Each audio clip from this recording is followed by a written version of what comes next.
긴장의 복음 14번째 시간입니다. 해결은 끝이 아니다라는 제목으로 하나님 말씀 증거하겠습니다.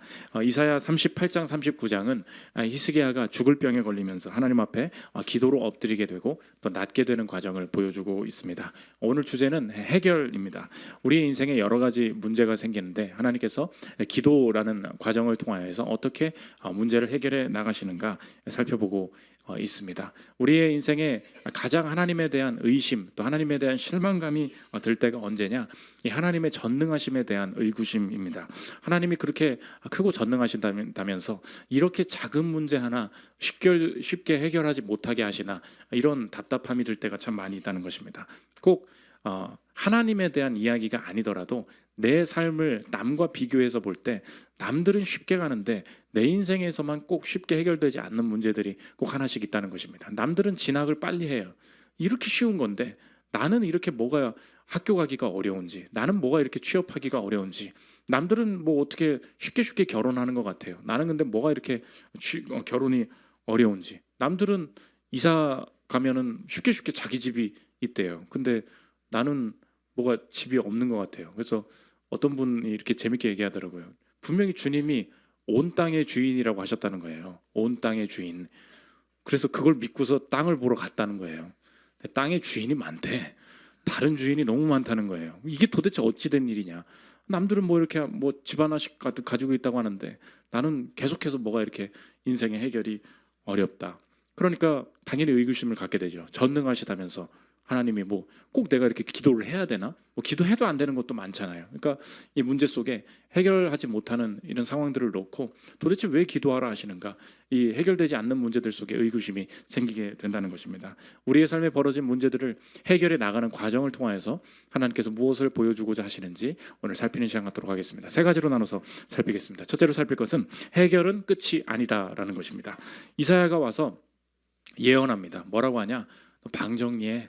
너 죽을 거야. 죽음의 이야기를, 하나님의 말씀을 이야기합니다. 38장 1절 보십시오. 그때 히스기야가 병들어 죽게 되니 아모스의 아들 선지자 이사야가 나아가 그에게 이르되 여호와께서 이같이 말씀하시기를 너는 내 집에 유언하라. 내가 죽고 살지 못하리라 하셨나이다 하니 히스기야가 얼굴을 벽으로 향하고 여호와께 기도하여 너는 내 집에 유언하라. 이거 너의 방 정리해라, 너의 집 정리해라. 이 원문의 그런 뜻입니다. 무슨 말이냐? 너의 인생의 왕위에 내가 할 일은 끝났다. 그래서 다음 사람에게 집을 넘겨줘. 다음 사람에게 왕위를 넘겨줄 준비를 해라. 하나님께서 죽음의 위협을 하신다는 것입니다. 히스기야가 젊은 나이였습니다. 추측하건대 39 정도 되었다. 그러니까 제 정도 나이 정도 된 것 같습니다. 그러니까 한참 일하고 또 자녀 기르고 또 내가 힘차게 일해야 될 때에 갑작스러운 죽음을 맞이하게 된다는 것입니다. 저 여러분의 삶에도 무언가 충격적인 일을 맞이하고 또 가까운 사람들의 죽음을 경험하게 될 때에 우리 그것이 내 인생의 저주다 생각하지 말고 하나님의 부르심으로 한번 생각해 보십시오.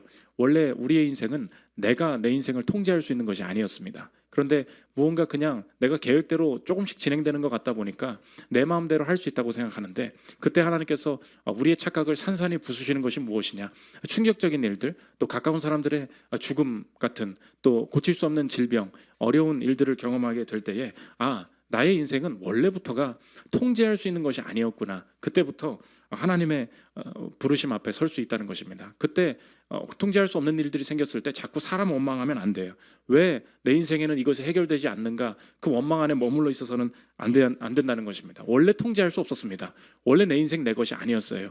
그 착각을 벗어나는 순간이 오히려 하나님께서 내 인생을 다시 부르시는 순간이 될 수 있다는 것입니다. 히스기야가 뭐라고 기도했을까요? 당연히 병 고쳐달라고 기도했겠죠. 근데 하나님은 이 히스기야의 기도를 통하여서, 이 기도를 통해 하시고자 했던 하나님의 문제 해결보다 더 큰 하나님의 뜻을 보여주고 계시다는 것입니다. 히스기야는 분명히 병 고쳐달라고 기도했습니다. 그런데 하나님이 생명이 언제까지다, 생명에 대한 이야기를 하시고, 가만히 자세히 읽어보면 무엇이 있냐? 히스기야가 기도하지 않았어요. 그런데 하나의 이야기, 하나의 약속을 더 하신다는 것입니다. 오늘 그게 핵심인데 5절과 6절 한번 자세히 보십시오. 내가 내 수한에 15년을 더하고, 병에 대해서 15년 더하고, 근데 6절 보십시오. 너와 이 성을 아수르 왕의 손에서 건져내겠고 내가 또 이 성을 보호하리라. 6절 계속 띄워주십시오. 이 6절을 읽는 순간에 우리가 즉각적으로 알 수 있는 것이 있습니다. 오늘 이 38장은 지난 우리가 설교를 들었던 36장, 37장보다 이전의 이야기를 하고 있음을 알 수 있죠. 지난주 설교가 무엇이었습니까? 아수르 왕 사네립이 18만 5천을 끌고 왔을 때 18만 5천이 한순간에 전멸당하는 아수르를 향한 승리를 기록하고 있었습니다. 근데 오늘 6절에서 뭐래요? 아수르로부터 구원받을 거예요. 지금 아직 아수르가 살아있는 거죠. 그러니까 지금 오늘의 본문은 아직 아수르로부터 승리하지 못한 때였다는 것입니다. 그러니까 지금 히스기야는 자신이 병이 들었을 때 아수르의 18만 5천 대군이 곧 닥칠 것임을 알고 있었습니까? 몰랐습니까? 전혀 모르고 있었다는 거예요. 나는 전혀 모르는 문제가 앞으로 닥쳐오고 있었다. 그렇게 자신은 모르는 상태에서 자신의 질병이 걸린 것을 두고 기도하고 있었다는 것입니다. 그 부분을 기도했습니까? 안 했습니까? 알지 못하기 때문에 기도를 할 수도 없었다는 것입니다. 그러나 하나님께서는 주권적으로 이 히스기야가 죽을 병에 걸리게 되는 또 그것 때문에 기도로 엎드리는 것을 통하여서 자신의 인생과 이 나라와 운명에 닥친 더 큰 일을 보여주시면서 새로운 약속을 하고 계시다는 것입니다. 병을 낫게 해달라고 했어요. 그런데 하나님은 생명의 주관자이시라는 걸 보여줍니다. 15년 더 살 거야. 정확하게 생명을 내가 주관하고 있다는 확신을 주십니다. 병의 문제를 이야기했습니다. 그런데 하나님의 응답은 무엇이었냐? 아수르의 손에서 내가 너를 건지겠다. 하나님께서 내가 문제를 해결하려고 가져갔던 이 모든 것보다 더 큰 것을 보여주고 계시다는 것입니다. 오늘 히스기야의 기도를 통해서 하나님께서 우리에게 주시고자 하는 메시지, 주시고자 하는 약속을 정리하면 오늘 제목과 같다는 것입니다. 해결은 끝이 아니라는 거예요. 이 시대의 문화의 목소리가 저와 여러분의 삶을 속이는 것이 무엇입니까? 내 인생의 모든 인생의 목표를 해결에 집중하게 만든다는 것입니다. 그래서 나의 하나님을 어디에 가두냐? 해결해 주실 거냐 안 해줄 거냐 해결에 가둔다는 것입니다. 그래서 모든 것을 해결을 기준으로 접근하거나 인정해요. 해결해 주면 인정하겠다는 거예요. 내 아들 대학 가게 해주면 인정하겠다는 거예요. 지금 이 병을 낫게 해주시면 하나님의 살아계심을 인정하겠다는 거예요. 모든 인생의 목표가 무엇으로 바뀌었습니까? 해결로 바뀌게 되었다는 것입니다. 여러분의 지난 5년과 10년 세월을 한번 쭉 돌아보십시오. 주제마다 문제가 있었고요. 나는 그때마다 무엇에만 집착했느냐? 하나님 앞에서 해결에만 집착해 왔어요. 내가 취업을 해야 되고요. 대학을 가야 되고요. 내가 사람을 만나야 되고요. 집을 구해야 되고요. 이직을 해야 되고요. 모든 문제들이 일어났고 문제 때마다 이거를 해결해 주시느냐? 그렇지 않느냐?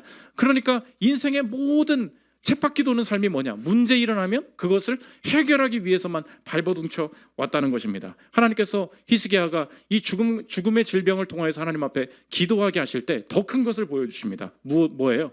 아수르에게서 너를 건지겠다. 나는 생각해보지 않은 문제, 더 큰 일이었어요. 하나님께서 해결보다 더 큰 것이 있음을 이 기도를 통해서 보여주고 계셨다는 것입니다. 그래서 우리의 인생이 무엇이 하나님이 되냐? 해결이 하나님이 돼요.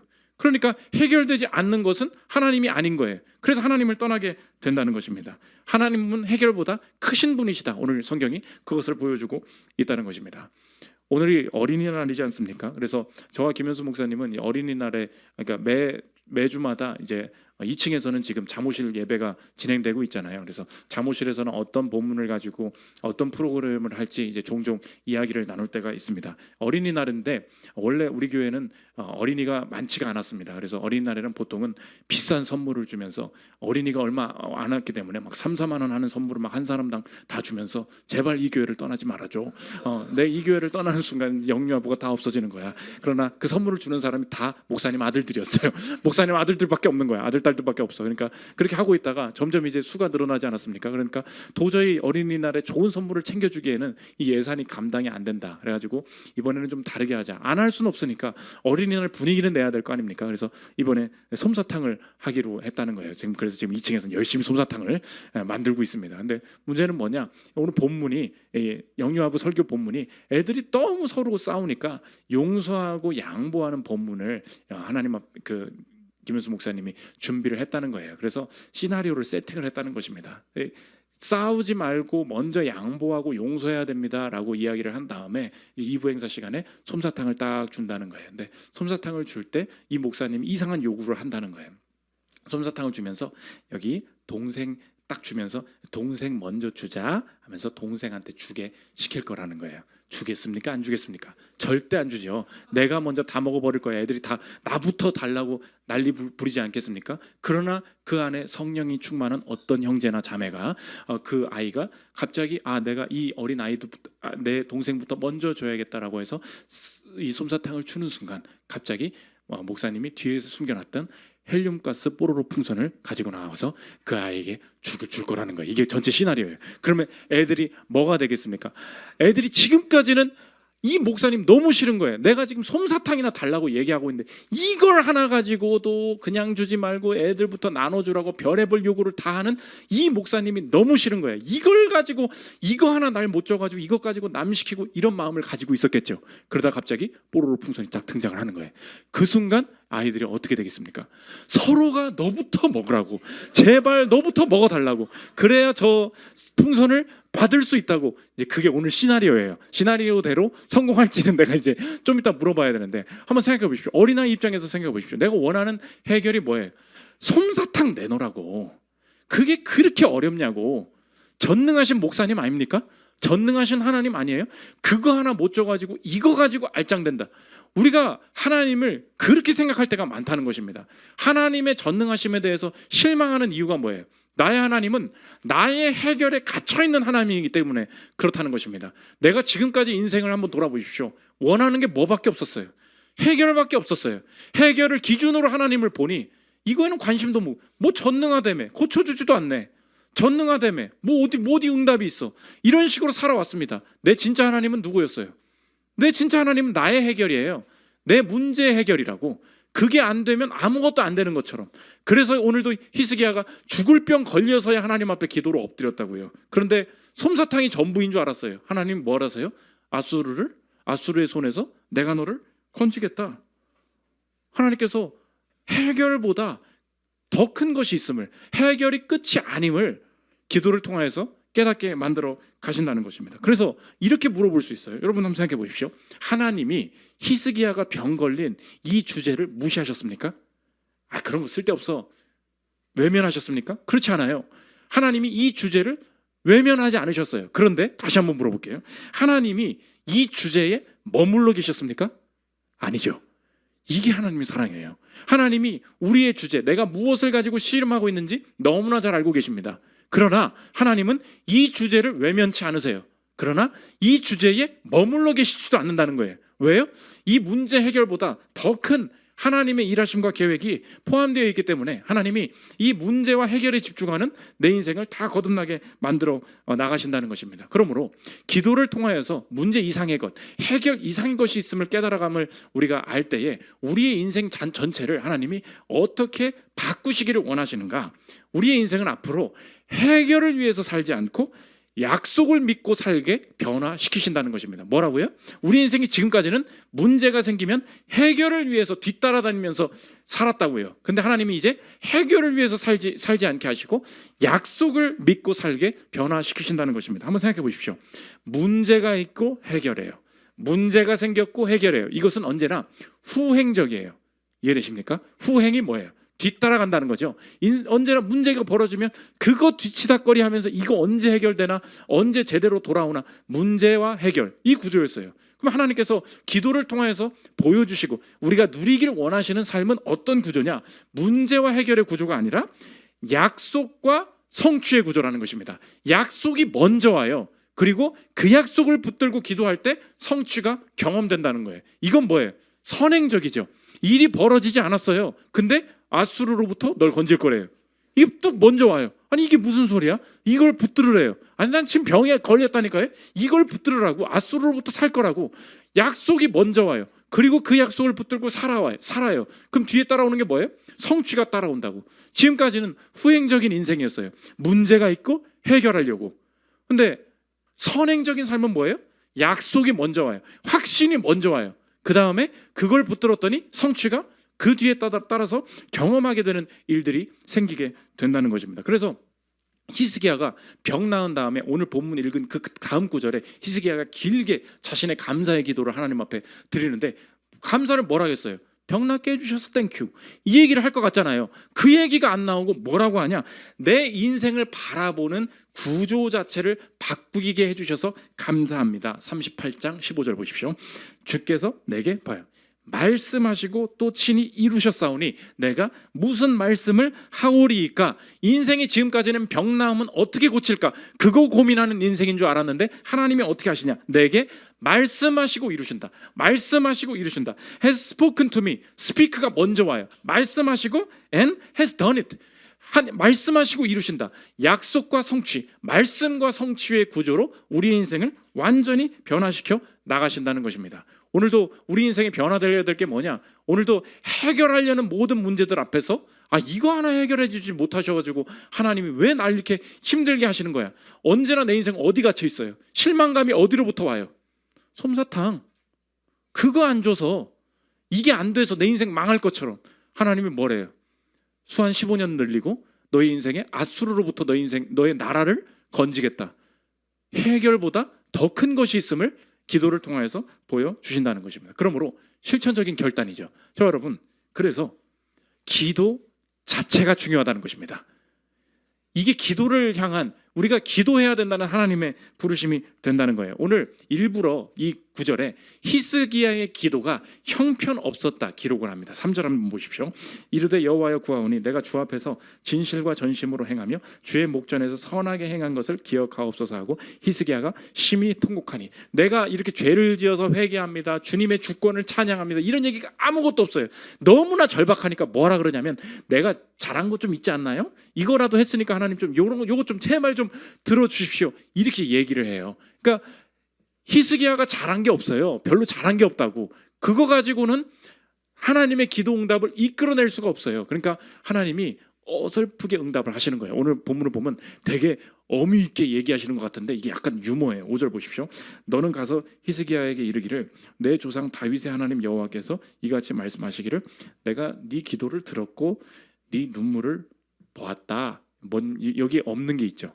너의 행위가 참 아름다웠던 것을 내가 기억한다. 없죠. 하나님이 일부러 뭉뚱그린 거예요. 내 기도를 들었다. 오케이. 내 눈물을 봤다. 무슨 말이에요? 하나님께서 히스기야의 어떤 근거, 히스기야가 얼마나 퀄리티 있게 기도를 했나, 그거 보시지 않았다는 거예요. 내가 어설프게 내가 실패한 상황에서 기도를 했어도 하나님께서는 내가 내 기도를 통하여서 내가 얼마나 잘하면 이 문제가 해결될 것인가, 얼마나 기도하면 이 문제에 하나님께서 응답하실 것인가, 나는 언제나 이 해결에 집중하고 나아갔어요. 그런데 내 기도는 내 앞에 이 나라에 몇 년 뒤에 무슨 일이 닥칠지도 전혀 모르고 기도하는데, 하나님은 내가 내 퀄리티와 상관없이 하나님께서 기도할 때 무엇으로 응답하시냐, 문제와 해결의 구조 자체를 뜯어 고치시고, 내가 기도한 것의 내용과 관계없이 기도할 때 뭐가 먼저 와요? 약속이 먼저 와요. 문제와 해결의 구조를 완전히 뒤바꾸시고 약속과 성취, 약속과 성취, 이 구조로 우리의 인생을 초대해 가신다는 것입니다. 그러므로 기도 자체가 중요합니다. 저 여러분, 해결과 상관없이 내가 기도하는 시간을 회복해야 된다는 것입니다. 지금까지 여러분 왜 기도했어요? 언제 기도해요? 문제 생겼을 때. 그러나 약속과 성취의 구조로 내가 나아가기를 원한다면 내가 실천적으로 결단하고 해야 될 것이 무엇입니까? 내 정해진 기도 시간이에요. 그리스도인들은 어떤 사람들이냐? 내 집은 만민의 기도하는 집이라 하셨잖아요. 오늘 신앙생활을 하셨는데 5년, 10년, 심지어 20년, 30년 내가 성경을 다 알고 교회가 어떻게 돌아가는지 다 아는 사람임에도 불구하고 천국 갈 때까지 결여된 게 하나 있어요. 그게 뭔지 아십니까? 개인 기도 시간이에요. 그리스도인들은 어떤 존재이냐? 개별적으로 시간을 정해서 내가 하나님 앞에 기도로 엎드리는 사람들이에요. 왜요? 나는 문제를 해결하기 위해서 기도로 나아가는 게 아니에요. 내 인생 구조가 뭔데요? 말씀을 읽고 말씀과 성취, 약속과 성취, 선행적인 삶을 사는 사람이라는 것입니다. 그 선행적인 일들이 어떻게 일어나요? 기도로부터 일어나요. 그러니까 문제가 없을 때 기도하는 거예요. 문제가 생길 때 기도하러 나가는 게 아니라 정해진 기도 시간에 기도하는 거예요. 오늘 여러분, 하나님께서 이 예배 자리로 오늘 부르시고 나를 이 말씀을 듣게 하실 때 이것을 내 인생의 기도의 무릎을 회복시키시는 부르심으로 꼭 들어야 된다는 것입니다. 개인 기도 시간, 정해진 기도 시간이 없다면 오늘 만들어야 기도해야 돼요. 신자는 당연히 정해진 기도 시간에 기도해야 되는 사람이라는 것입니다. 아침에, 점심에 회사에서 짬을 내어서 내가 화장실에 들어가서라도 내 기도 시간을 사수하고, 오늘 혹시 5분 기도하셨던 분 있다면 10분, 15분 늘려야 됩니다. 내가 기도 시간 가운데 먼저 기도를 선행할 때에 약속과 성취의 구조를 만들 수 있다는 것입니다. 최근에 인도네시아에서 그 신태용 감독이 우리나라 떨어뜨리고 아주 지금 잘 나가고 있지 않습니까? 8강 됐을 때 희동구 이상이었대요. 우리가 히딩크 2002년에 4강 갔을 때 그 명예 시민증 주면서 희동구 이렇게 했잖아요. 어마어마했잖아요. 그 4강 이상이래. 이 나라에서는 이런 기록을 역사상 경험해 본 적이 없기 때문에 지금 신태용은 국가적인 영웅이 되어서 난리 났다는 거예요. 박항서는 베트남은 공산주의 국가라서 돈이 없대. 근데 아시죠? 인도네시아는 왕족이야. 윗사람들은 돈이 많아요. 우리보다 훨씬 잘 사는 사람들이야. 그러니까 어마어마하게 CF가 들어오고 달란대로 다 줄 테니 제발 계속해줘. 그래서 지금 난리가 났다는 거예요. 근데 신태용이 이 선수들을 맨 처음에 훈련을 시켜야 되는데 정말 짜증나고 힘든 게 있었다는 거예요. 그게 뭐냐? 다 무슬림이잖아요. 훈련을 해야 될 거 아니야. 근데 뭐 하냐? 기도 시간이라는 거야. 인터뷰 얘기 들어보십시오. 신 감독은 눈에 잘 띄지는 않지만 중요한 성공 요인으로 현지 문화를 존중하고 여기에 녹아들려는 존중의 리더십을 꼽았다. 그는 무슬림으로서 매일 시간을 정해놓고 기도하는 것에 대해 1%도 터치하지 않고 존중해줬다. 다만 상식적으로 이해할 수 없는 부분에 대해서는 좀 바꿔라고 요구했다. 예를 들어 아무리 목이 타고 힘들어도 물을 서서 마시지 않고 앉아서 마시는데 신에 대한 존경을 담은 행동이라고 한다. 제발 좀 서서 마시라고 설득했지만 내가 이해하지 못하는 부분을 일방적으로 차단하는 게 아니라 서로의 생각의 틈을 좁혀가는 노력을 했다고 설명했다. 열심히 훈련을 해야 되는데 갑자기 멈추고 나 기도하러 가야 된다는 거예요. 여러분, 그러니까 누가 밀립니까? 천하의 신태용도 기도 시간 앞에서 밀리더라는 거예요. 그래, 기도 시간은 보장할게. 그리고 제발 좀 서서 먹어라. 아닙니다. 신이 주신 물이므로 난 앉아서 먹어야 됩니다. 훈련하다 말고 앉아서 마시고 있으니 너무 복잡 터지는 거예요. 근데 여러분, 누가 바꿔요? 기준 지키고 안 흔들리니까 바뀌는 거야. 공항 갈 때마다 깨닫죠? 기도실이 있잖아. 나는 기독교인들이 가서 기도하는 줄 알았어. 우리는 선교 갈 때 하나도 기도 안 하죠? 그죠? 뭐 대충 뭐 목사님이 했겠지. 그죠? 아니, 공항에 왜 기도실을 만들어? 그런 생각 안 해보셨습니까? 나는 이 시간에 기도해야 된다는 거예요. 비행기 뜨기 전에 기도 시간이라는 거예요. 누가 이겨요? 내 기도 시간을 사수하니까 이 기도 시간에 세상이 바뀌잖아. 여러분의 인생에 지금 결여된 게 뭔지 아십니까? 정해진 기도 시간이에요. 내가 하나님 앞에 문제를 따라가면서 해결하지 않고 약속에 대한 성취, 선행적인 인생으로 변화되고 싶을 때 맨 처음으로 변화되어야 될 것이 무엇이냐? 기도 자체가 중요하다는 거예요. 기도해야 됩니다. 기도를 늘려야 됩니다. 정해진 시간에 기도해야 돼요. 오늘 그것이 주님께서 우리에게 주시는 부르심이 된다는 것입니다. 두 번째, 결단은 끝이 아니라는 것입니다. 해결은 절대 끝이 아니라고 했어요. 병 낫는 걸로 끝나지 않는다고 했어요. 더 큰 것이 있기 때문에 하나님께서 우리를 기도의 자리로 부르신다. 그래서 이 병 낫는 걸 경험하고 히스기야가 결단합니다. 하나님, 살아있다는 것이 얼마나 큰 감사인지 내가 주님 앞에서 살아있는 동안 주님 위해서 살겠습니다. 38장 11절 보십시오. 내가 또 말하기를 내가 다시는 여호와를 배웁지 못하리니 산자의 땅에서 다시는 여호와를 배웁지 못하겠고 내가 세상의 거민 중에서 한 사람도 다시는 보지 못하리라 하였도다. 오직 산자, 곧 산자는 오늘 내가 하는 것과 같이 주께 감사하며 주의 신실을 아버지가 그의 자녀에게 알게 하리이다. 내가 죽을 병 걸려보니까 살아있게 하심이 얼마나 감사한지 이제 주님 위해서 살아야지 했는데 문제는 뭐냐? 우리의 인생에 언제나 약속이 주어지기 시작할 때, 하나님의 말씀이 들려오기 시작할 때, 그리스도께서 내 가정을 위해서 내 인생을 위해서 죽으시고 부활하셨다. 언제든 소망 있고 언제든 이 상황 속에서 주님이 하실 일 있다는 그 약속의 그리스도의 성취를 내 인생의 약속의 말씀으로 붙들 때 추가적으로 찾아오는 것이 무엇이냐? 꼭 결단 이후에는 그 약속을 온전히 신뢰하지 못하게 만드는 시험이 분명히 뒤따라 온다는 것입니다. 하나님이 아수르를 막아주신다고 했어요. 무엇으로요? 약속으로. 이게 약속이었어요. 아수르로부터 건지신다고 했어요. 어떻게 해요? 말씀으로요. 그랬어요. 그런데 아수르를 무엇으로 막니? 말씀으로. 아수르를 무엇으로 막니? 약속으로. 그게 돼? 라고 약속을 붙들어야 되는 그곳을 무엇으로 치고 들어오느냐? 바벨론이 찾아 들어옵니다. 바벨론이 왔는데 보물창고를 보여주고 무기창고를 다 보여줬다. 이게 뭐가 잘못이에요, 목사님? 39장 1절 보십시오. 그때에 발라단의 아들 바벨론 왕 무르닥 발라단이 히스기야가 병들었다가 나았다 함을 듣고 히스기야에게 글과 예물을 보낸지라. 히스기야가 사자들로 말미암아 기뻐하여 그들에게 보물창고 곧 은금과 향료와 보배로운 기름과 모든 무기고에 있는 것을 다 보여주었으니 히스기야가 궁중의 소유와 전 국내의 소유를 보이지 아니한 것이 없는지라.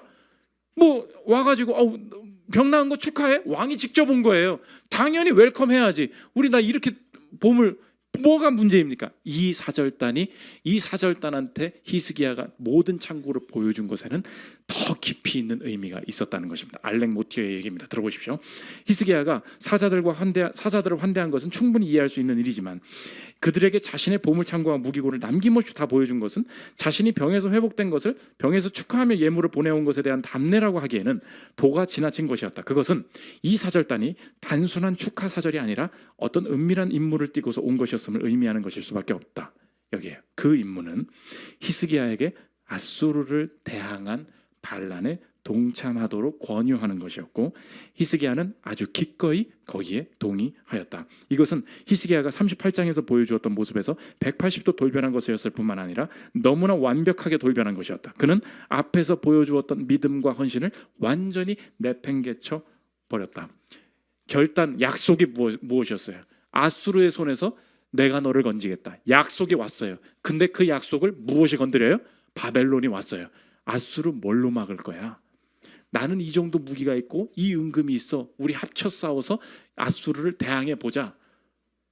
지금 히스기야가 약속을 받았는데 그 약속과 관계없는 다른 일들을 준비하고 있었다는 것입니다. 적용이 무엇입니까? 목사님, 어떤 시험이 온다는 것입니까? 이렇게 적용할 수 있어요. 추가하면 불신앙이라는 것입니다. 우리의 인생에 꼭 약속의 성취를 방해하는 모습이 어떻게 오느냐? 우리 인생의 도덕적인 타락이 아니에요. 내가 목사님 뭐가 나쁜 짓 했어요? 여러분 한번 생각해 보십시오. 히스기야가 나쁜 짓 했어요? 가만히 보면 굉장히 합당한 일이에요. 나라 안 지킬 거야? 그렇잖아요. 나라 지키려고 아수르가 세니까 바벨론이랑 결단했다고. 문제는 무엇입니까? 하나님의 약속이 왔어요. 그런데 우리의 이 약속이 깨지는 방식, 약속을 내가 경험하지 못하는 시험이 어떻게 온다고요? 도덕적인 타락이 아니에요. 남들이 볼 땐 너무 당연한 일이야. 그런데 어떻게 해요?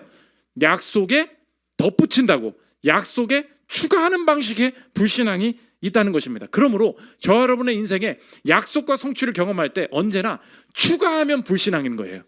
덧붙이면 불신앙인 거예요. 우리 인생에 하나님께서 충분하게 주신 것 이외에 다른 것을 더하면 내가 막을 수 있을 것이다. 대비하는 일처럼 보여요. 지혜로운 일처럼 보여요. 그러나 뭘 덧붙이면 오히려 더 약속의 성취를 잃어버리게 만든다는 것입니다. 이 시대의 문화의 목소리가 저 여러분의 인생을, 신앙을 가지고 있으면서도 속이는 것이 뭔지 아십니까? 하나님의 말씀을 내가 사모해요. 그러나 내 인생의 현실적인 실천은 뭐냐? 내 인생이 내 거예요. 내 시간도 내 마음대로 쓸 수 있고요. 내가 가진 물질도 내 거예요. 내가 무언가 돈과 시간을 가지고 내가 새롭게 배우고 준비하고 자격증 따고 대학 가고 이직하고 이 모든 것은 이게 나쁜 일이 하나도 없잖아요. 나쁜 일이 아니라면 다 내가 마음대로 할 수 있는 존재인지라고 생각해요. 세상에 그런 게 어디 있습니까? 인생에 그런 착각이 어디 있어요? 약속과 성취가 어떻게 오는지 아십니까? 더 한다고 승리하지 않고요. 주신 것만 해야 승리한다는 뜻이에요. 주신 것만 해야. 근데 우리가 아무 죄가 아닌 거, 목사님 내가 돈 벌기 바쁘고 자기 바쁘고 일하기 바쁘면서 내가 이렇게 살고 있지, 내가 뭐 못한 게 뭐가 있습니까? 내가 이렇게 생각하면서 하나님의 인도하심이 어디 있는가 내가 느끼지를 못해요. 왠지 아십니까? 여전히 내 인생의 주인은 나거든요. 어떤 방식으로 주인이죠? 내가 불안한 거예요. 이걸 하고 싶은 거예요. 그러니까 돈이 있고 시간이 있고 기회가 있거든요. 내가 유학 가고 내가 학원 다니고 내가 이거 하고 내가 옮기고 내가 여행 가고 내가 원해서 이걸 하면은 내 인생에 더 나은 미래가 오겠지. 없는 것이 무엇입니까? 무언가를 계속 덧붙이고 있어요. 내가 내 인생이 불안하니까 무언가를 더 하고 있다고. 그러므로 여러분의 인생을 이렇게 점검하면 됩니다. 여러분의 인생에 지금 하나님 빼고 해야만 하는 것이 있죠. 그 학위를 꼭 따야 되죠. 거기를 꼭 가야 되죠. 거기 꼭 살아야 되죠. 그 학원을 꼭 가야 되죠. 그 학과 그 부서에 꼭 가고 싶죠. 꼭 해야만 하는 것이 있어요. 해야만 하는 것이 있다는 것은 어떤 증거냐? 결핍의 증거라는 것입니다. 어떤 결핍이요? 약속의 결핍, 말씀의 결핍의 증거라는 거예요. 왜 그것을 꼭 해야만 하죠? 내가 이 부분에 있어서 하나님이 어떤 약속 주시고 어떻게 하시겠다는 내게 주신 확신과 약속이 없기 때문에 사실은 내 인생에 내가 지금 실천적으로 돈이 없고 뭐 이런 게 없는 게 아니라 세상적인 것이 없는 게 아니라 약속의 결핍, 말씀의 결핍이 내가 있는 거예요. 그러다 보니까 내 인생의 그 결핍의 증상이 어떻게 나타나요? 해야만 하는 것이 점점 더 많이 생기는 거예요. 이 학원을 꼭 보내야 돼요. 이렇게 꼭 가야 된다고, 이걸 꼭 사야 된다고. 여러분 물어보십시오. 이 애를, 내 자녀를 하나님께서 어떻게 키우시겠다고 하는 주님이 내게 주신 확신의 말씀이 있습니까? 그게 없으니까 맨날 성적만 떨어지면 더 갖다 붙여야 되는 거예요. 분명히 말씀 주셨거든요. 근데 꼭 시험이 오거든. 다음 중간고사는 더 낮아지거든. 그렇잖아요. 꼭 치열하게 기도하면 애 성적이 떨어져요. 애들 치열하게 약속의 말씀을 받으면 애가 그때부터 오토바이 타기 시작해. 꼭 그래요. 그때 이거 약속 소용없다. 그때부터 뭐예요? 덧붙여. 뭐 좀 해보고 이것 좀 해보고 이것 좀 다녀봐라. 얘가 용하단다. 이 사업을 하나님께서 어떻게 하시겠다. 내 커리어에 대해서 하나님께서 어떤 기준을 가지고 행하기를 원하신다. 내가 기도 중에 치열하게 붙드는 말씀, 주님께서 내게 주신 나만 아는 그 확신이 있습니까? 그게 없어요. 사실 약속의 결핍이에요. 말씀의 결핍이라는 것입니다. 그래서 착각하지 마십시오. 그럼 약속을 믿는다는 것은 현실적인 일을 하지 말고 가만히 있으라는 게 아니에요. 아수르 뭐 하나님이 지키시, 하나님이 알아서 대학 보내주시기, 이런 얘기를 하라는 게 아니에요. 약속과 결이 맞게 하나님께서 주신 일만 하고 있냐고, 그걸 물어야 된다는 거예요. 오늘 열심히 더 해야 될 것도 있죠. 하나님이 주신 건 열심히 하는 거예요. 그런데 오늘 무엇을 덧붙이고 계십니까? 꼭 그 대학 가야 됩니까? 꼭 그 학원 가야 돼요? 꼭 결혼을 그런 식으로 해야 됩니까? 요즘 스드메가 훨씬 많이 비싸졌다며 아주 그냥 덕지덕지 갖다 붙이고 결혼 언제 살 거예요? 그러니까 해야 된다고 하는 거를 다 따라가. 없어지는 게 뭐예요? 약속은 없어. 그러니까 남들이 하는 만큼은 해야 되는 거야. 근데 남들이 해야 되는 게 늘어나잖아요. 그러니까 내 인생에 계속 그 문제가 생기잖아. 문제 해결하려고 가다가 내 거가 없는 거예요. 그러므로 적용인데, 여러분이 약속의 말씀을 붙들 때 문제와 해결의 구조에서 벗어나서 약속과 성취의 구조로 들어갈 때 하나님께서 주시는 선물이 뭐냐? 오늘 덧붙이면, 추가하면 불신앙이라 그랬죠. 그럼 적용할 수 있죠. 줄일 수 있는 자신감이 생긴다는 것입니다. 이게 하나님 주신 선물이에요. 뭐가 생긴다고요?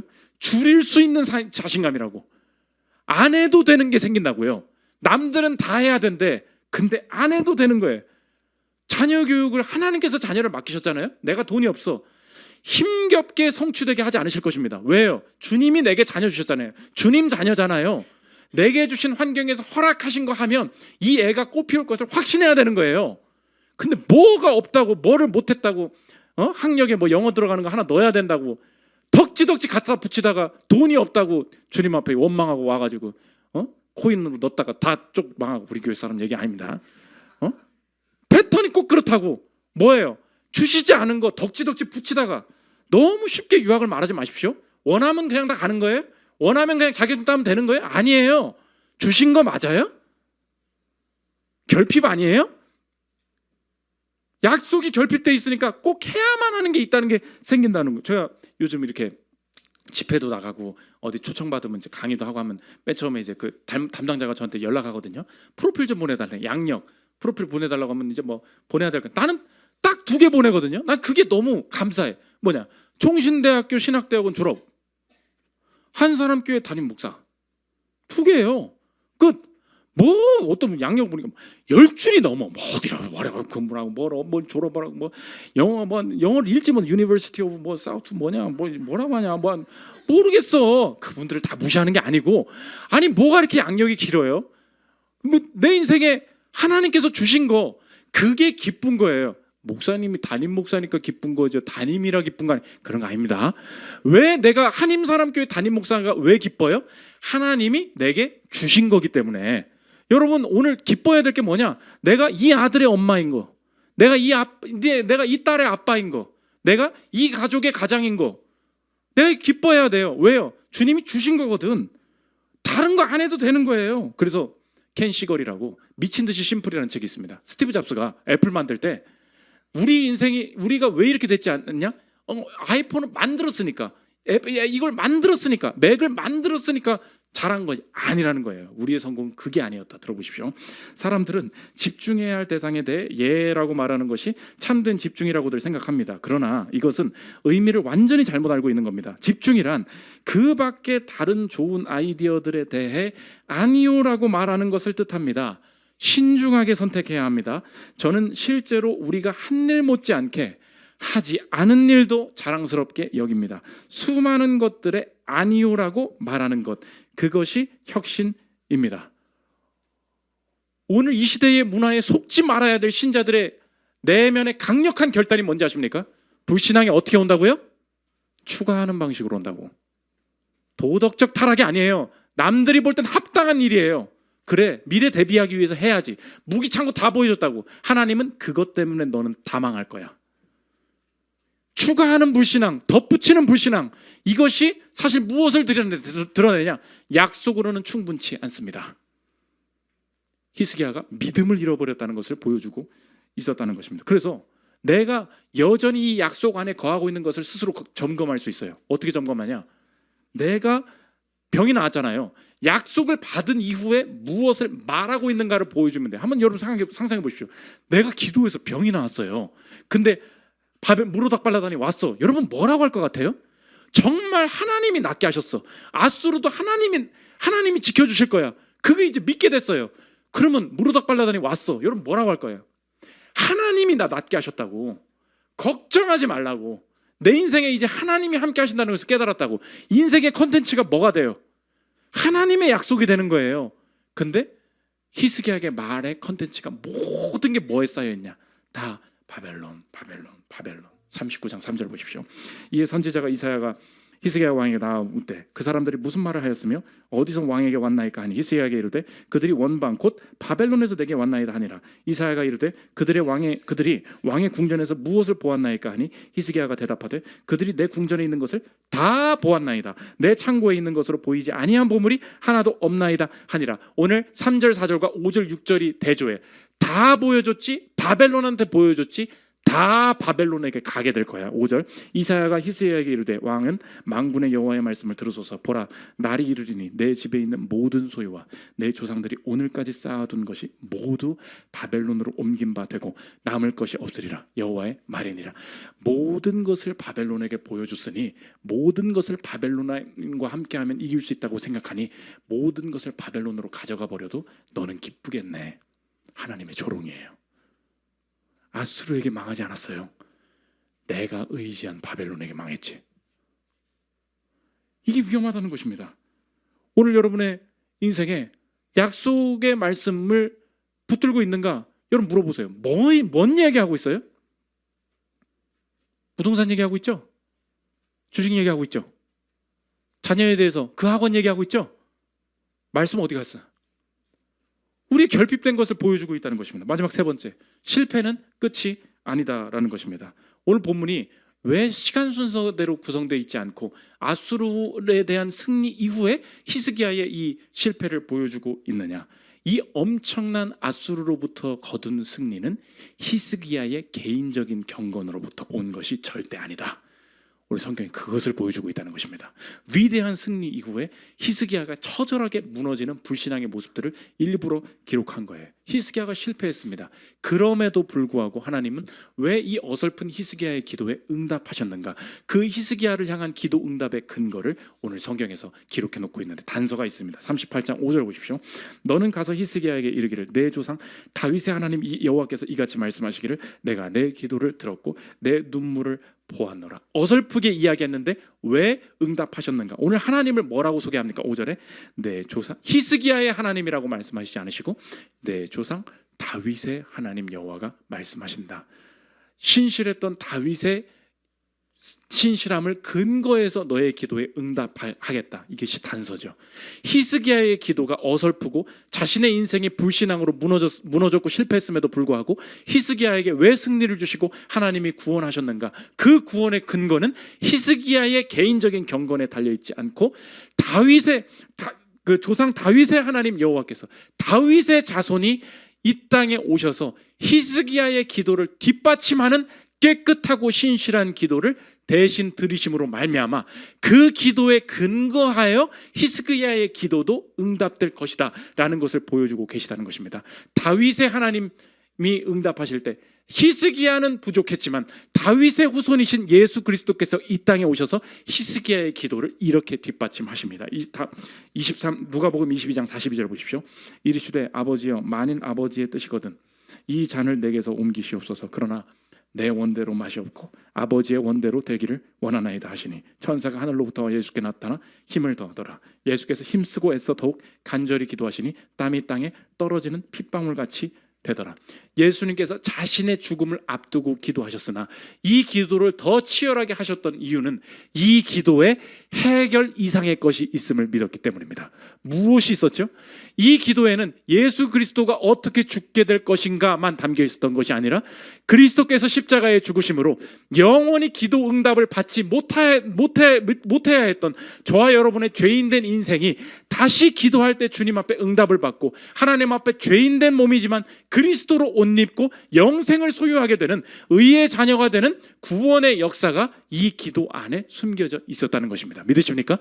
그렇다면 이 기도 해결 이상의 것이 담겨 있었던 예수 그리스도의 기도 때문에 내가 예수 그리스도의 이름으로 기도할 때 내 인생에 내가 아무리 실패했고 내가 아무리 인생의 한 주간을 잘못 살았고 내가 봐도 더러운 인생을 살았어서 기도할 자격이 느껴지지 않는 순간에 처한다 할지라도 히스기야와 같이 자신의 인생의 문제를 놓고 주님 앞에 나아갈 때 하나님께서 너는 더러우니 저리 가라, 너희의 기도는 받지 않겠다 말씀하시지 않으시고 나의 공로가 아니라 예수 그리스도를 공로를 의지하고 있기 때문에 내가 언제든지 실패의 상황에서도 주님 앞에 간구할 때 내 문제에 대해서 하나님께서 말씀에 그치시는 것뿐만이 아니라 내 수완이 15년 늘어나고 아수르로부터 내가 너를 구원하겠다 약속의 말씀이 주어지면서 내 인생 자체를 문제를 해결하기 위해서 뒤따라가는 인생이 아니라 말씀이 먼저 임하고 말씀의 성취를 경험하는 인생으로 변화시켜 주실 것이다. 이 확신이 가능하게 된다는 것입니다. 저 여러분, 지금까지 인생을 살아오면서 하나님에 대한 실망감, 특별히 해결되지 않는 문제 때문에 하나님의 전능하심에 대한 의심 때문에 해결을 기준으로 하나님을 판단하고 하나님을 가두면서 큰 것을 놓치면서 내 방식대로 이 문제를 해결하고 뒤따라가려다가 지친 인생이 계시다면 오늘 내 문제를 놓고 기도할 때 하나님께서 내 가정을 위해서, 이 자녀를 위해서, 내 인생을 위해서 죽으시고 부활하셨음을 깨닫고 그 부활의 권세가 여전히 우리 삶 가운데 주어져 있음을 약속으로 확신하십시오. 분명히 이렇게 끝나지 않을 것입니다. 분명히 이 문제가 저주가 아닙니다. 분명히 그 확신 가운데 더 치열하게 기도함을 통하여서 해결 이상의 것, 내 실패 이상의 것을 경험하는 저 여러분들 되시기를 기도합니다. 우리 찬양하고 기도하는 시간 갖도록 하겠습니다.